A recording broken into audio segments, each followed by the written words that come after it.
En Cuarto Poder a través de Radio Rumba 107.6 desde este sábado 3 de agosto y hasta el 17 del mismo. Las organizaciones políticas tienen que continuar realizando este proceso de democracia interna prácticamente para seguir conociendo a los candidatos que terciarían en las elecciones del 9 de febrero del 2025, un tema muy importante que abordaremos esta mañana con Roger Celi, el ex coordinador del Observatorio Legislativo de la Fundación Ciudadanía y Desarrollo. Señor Celi, gracias por acompañarnos al empezar esta semana. El saludo de Marisol Castillo, quien les habla, Rodrigo Guardia. Muy buenos días, ¿cómo le va? Muy buenos días, un gusto estar acá en Radio Rumba. Importante conocer prácticamente cómo ve el observatorio legislativo, ustedes que vienen trabajando de cerca lo que se realiza en la Asamblea Nacional y tienen una mirada de la situación política de Ecuador. ¿Cómo ve el observatorio prácticamente este escenario electoral en Ecuador de cara a los comicios del próximo año? Bueno, creo que las organizaciones políticas desafortunadamente han demostrado una vez más que no buscan la institucionalización y mejora de los procesos en los partidos políticos.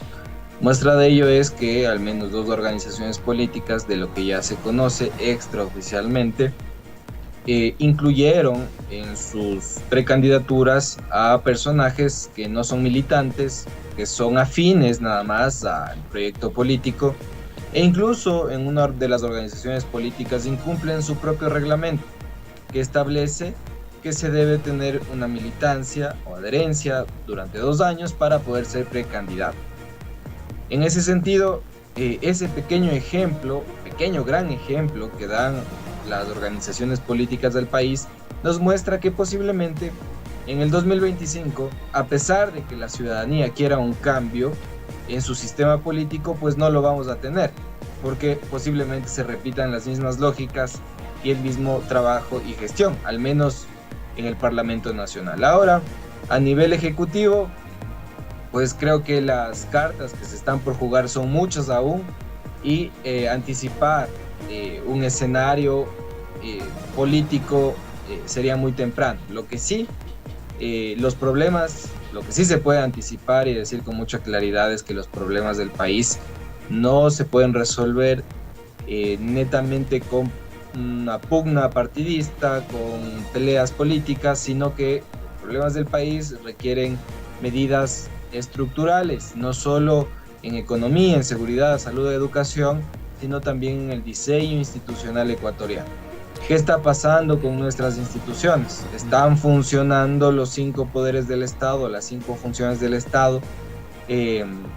Entonces, de fondo, tendremos posiblemente, al menos a nivel parlamentario, algo similar a lo que ya estamos viviendo, y a nivel ejecutivo aún falta mucho por trabajar, y sobre todo los problemas del país son estructurales y no coyunturales. Señor Celi, desde su punto de vista, ¿cree que los partidos políticos o las organizaciones políticas estuvieron preparadas para este proceso electoral del próximo año? Bueno, creo que la palabra preparadas tiene bastantes aristas en este nivel, ¿no? Preparadas, desde mi punto de vista y desde la ciencia política, podría ser que cuentan con filtros adecuados para seleccionar sus candidatos, que cuentan con procesos formativos para preparar a los nuevos cuadros, que cuentan con plataformas de juventudes para que nuevas generaciones aprendan sobre los principios ideológicos y filosóficos de las organizaciones políticas, que están preparados para debatir, que están preparados para formar un plan de trabajo objetivo, que sea viable, estratégico y que sobre todo busque cumplir resultados. Estar preparados en oratoria, estar preparados en constitucionalismo, en derecho, en leyes y demás. Desde mi punto de vista, desafortunadamente no. Muestra de ello es los cuadros que han presentado las organizaciones políticas, con sus claras y destacadas excepciones, por supuesto, en donde hay personajes que han tenido una trayectoria política destacada y que posiblemente puedan hacer un buen papel en la Asamblea Nacional. Pero también hay del otro lado de estos candidatos que no han tenido un involucramiento político, sus carreras no son afines al tema parlamentario, desafortunadamente, y tampoco se ha visto que hayan sido formados en las filas de las organizaciones políticas. Como decía al inicio, son meramente afines ¿Y qué nos dice esto en el fondo? Que no hay un sistema de partidos institucionalizado, es decir, que las organizaciones políticas operan coyunturalmente e incluso es bastante incómodo el término que se usa para calificar a nuestros partidos políticos, pero creo que es el más adecuado y es que son vehículos electorales. Y sobre todo, yo diría que tanto es así que la falta de preparación en los partidos políticos es evidente que el nivel de transfugismo político en el país es elevado. Y eso ha sido evidente en la En este Asamblea actual, Nacional, por ejemplo, que a mitad del camino se han cambiado de partido, tienda política o de camisetazo, como se lo conoce también, señor Celi. efectivamente, no hay controles culturales, no hay controles legales, no hay controles dentro de las organizaciones políticas y el transfugismo político aquí se puede hacer de manera muy sencilla. De hecho, es muy rentable para ciertos legisladores el ser independientes, el alejarse de una bancada política porque no deben rendir cuentas, ni siquiera a su organización política, mucho menos como ya no tienen un plan de trabajo, el cual cumplir, pues a sus mandantes. En ese sentido, su pregunta es muy buena porque nos permite decir que no, que las organizaciones políticas no están preparadas y desafortunadamente eso se sigue reflejando en todos los periodos legislativos. 7 de la mañana, 32 minutos. Seguimos dialogando con Roger Celi, él es coordinador del Observatorio Legislativo. Ahora, en cada elección nosotros escuchamos esta ansiada unidad. ¿Cree que en algún momento será posible alcanzar la unidad? Porque eso es lo que la característica de la política ecuatoriana en cada época electoral como la que estamos viviendo actualmente en el país. Bueno, eso depende de muchos factores. Hablemos en primer lugar del factor político e institucional. El sistema de elección y el sistema de adjudicación de escaños eh, va a permitir que nuevamente la Asamblea Nacional sea diversa, por principio, que hayan un par de organizaciones políticas que tengan un número elevado de legisladores y muchas organizaciones políticas adicionales que tienen un número bajo de legisladores. Eso en un inicio, es una asamblea diversa, el método busca la diversidad. Ahora, eso se convierte en fragmentación dentro de la legislatura cuando no existe un polo ideológico al cual puedan adherirse las fuerzas políticas. Y ahí lo que vamos a vivir posiblemente son mayorías móviles. Entonces, en primer lugar, desde el punto de vista político e institucional, difícilmente va a haber unidad. Ahora, el país que está, yo creo que en primer lugar, o debería estar en primer lugar, al respecto de la agenda política de nuestras organizaciones. Si es que las organizaciones ponen delante la bandera del país y detrás la bandera de la organización política, creo que podría haber unidad. ¿Dónde se puede concretar esta unidad? En la agenda parlamentaria. Una agenda parlamentaria que sea creada, socializada con la ciudadanía, con las organizaciones políticas y que sea al menos mínima para que el país tenga el marco legal en materia, primero, de seguridad, de economía, de educación y de salud, que le permita avanzar más allá de la pugna política, porque siempre va a existir. El Parlamento es un ente eminentemente político, pero debe haber una agenda mínima, quiero decir, una agenda mínima que permita a los ecuatorianos ir sorteando las dificultades que tienen en el día a día, en sus negocios, emprendimientos, en la seguridad, en las carreteras, etcétera. Ahora, En ese sentido podría haber unidad, pero de ahí a nivel institucional difícilmente. porque hace pocos minutos decía Sofía Spin, quien es actualmente asambleísta de la Revolución Ciudadana, que ellos están dispuestos a deponer posiciones en aras de llegar a esa unidad, pero como usted lo dice, todavía esto no cuaja, ¿no? En estos próximos comicios se verá el correísmo y el anticorreísmo. ¿Cuál es la lectura que tiene el Observatorio Legislativo, señor Celi? Bueno, solo para complementar el punto anterior, Ajá. ¿qué es lo que sucede? Desafortunadamente la agenda parlamentaria, y lo digo en datos, no se ha cumplido en más de un 15%. ¿Qué nos quiere decir esto? Que hay una agenda coyuntural de lado y sobre todo que la agenda actual es electoral.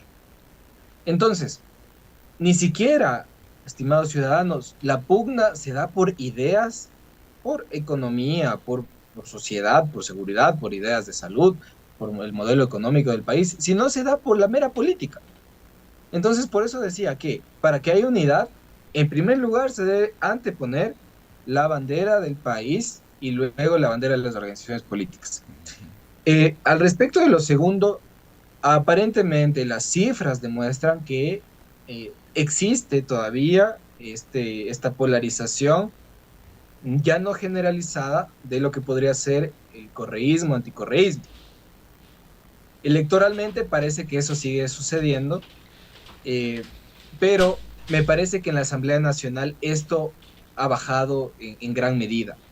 Muestra de ello es que muchas de las decisiones que ha logrado pasar este gobierno, el gobierno de Daniel Noboa, han sido sin el apoyo del correísmo, de la Revolución Ciudadana. Antes hubiese sido distinto. Si la Revolución Ciudadana no daba los votos, las cosas no pasaban. Ahora, las fuerzas políticas incluso han generado nuevas fórmulas políticas al interior de la Asamblea Nacional que muestran que ya no hay dos tendencias, sino que hay una adicional, en donde, por ejemplo, el correísmo logra, la Revolución Ciudadana logra adherir a organizaciones políticas que son eminentemente distintas para aprobar cierto tema, y por el otro lado también, el oficialismo logra adherir a otras fuerzas políticas para aprobar otros temas. En conclusión, no tenemos una asamblea polarizada. Creo que sí la hubo cuando Guadalupe Llori estuvo al frente de la Asamblea Nacional y Guillermo Lasso fue presidente de la República, pero actualmente esa polarización parece que ha disminuido y posiblemente e incluso en estas elecciones hayan otras vías alternativas. Muestra de ello es que esta Asamblea Nacional tiene un gran número de legisladores, o bueno, tuvo, porque también el transfugismo político le pasó factura a Construye, pero tuvo una representación de más de 20 legisladores, así como otras fuerzas políticas. Lo que se espera, y tomando en cuenta el primer punto que habíamos topado, es que esta asamblea sea diversa, pero que no caiga en la fragmentación, que es distinto. Ojalá haya madurez política de las organizaciones para que sea una asamblea diversa y no fragmentada. Y más aún, también el pueblo está a la expectativa si se va luego de que muchos renuncien para optar por otras candidaturas, como el presidente Henry Kronfeld, se podría reconfigurar una nueva asamblea. Con esto finalizo. ¿Cómo miran ustedes? Si el presidente de la Asamblea Nacional renuncia, eh, evidentemente va a ser una asamblea de oposición, porque la presidencia la ocuparía Viviana Veloz, primera vicepresidenta de la Asamblea Nacional, y la Revolución Ciudadana ha marcado ya su clara oposición a este gobierno. Entiendo que hay ciertos aspectos en donde la Revolución Ciudadana buscará gobernabilidad, pero evidentemente la agenda parlamentaria podría ser distinta a lo que se está viviendo actualmente. El presidente Kronfeld, pues como militante del Partido Social Cristiano, cumple con todos los principios ideológicos y con toda la formación del Partido Social Cristiano, y legítimamente podría ser el candidato a la presidencia de la República por esta tienda política, pero insisto, sería una decisión bastante compleja al respecto de que el panorama político dentro de la legislatura podría variar. Luego habría que elegir una primera vicepresidencia de la Asamblea Nacional, lo cual pues podría significar en alguna medida un peso político en el CAL, pero no más allá de eso. ¿Quién maneja la agenda parlamentaria? Obviamente consensuada, de forma consensuada con otras bancadas, pues es quien preside la Asamblea. Es un factor clave del sistema político ecuatoriano. Seguramente estará en manos de la Revolución Ciudadana. Muchas gracias a Ariovier Celi, coordinador del Observatorio Legislativo, con una panorámica de la situación electoral que vivimos en nuestro país. Un buen inicio de semana. Gracias por su tiempo. Igualmente, un fuerte abrazo.